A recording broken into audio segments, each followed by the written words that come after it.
Des dizaines de milliers de militaires russes continuent d'arriver à la frontière ukrainienne, en Bélarus. Moscou, qui veut garder son influence dans les pays de l'Est, se prépare au combat et menace d'utiliser ses troupes si l'Ukraine intègre l'OTAN. Une situation qui inquiète l'Europe et surtout les États-Unis. Il y a deux voies. Il y a une voie diplomatique et nous espérons bien sûr qu'ils la suivent.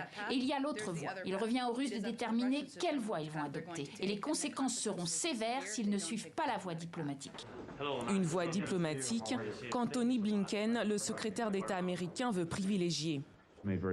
Nous avons indiqué très clairement à Moscou que s'il choisit de renouveler l'agression contre l'Ukraine, il fera face à de très graves conséquences. Et encore une fois, cela ne vient pas seulement des États-Unis, mais de pays à travers l'Europe et au-delà.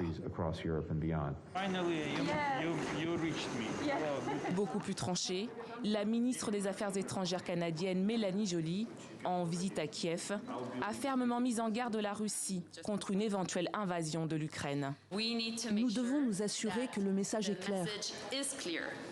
Le renforcement militaire de la Russie autour de l'Ukraine est inacceptable. La Russie est l'agresseur et nous nous assurons d'être aux côtés de l'Ukraine et nous nous engageons par l'intermédiaire de l'OTAN, de l'OSCE, par tous les canaux diplomatiques avec toutes les parties, y compris la Russie.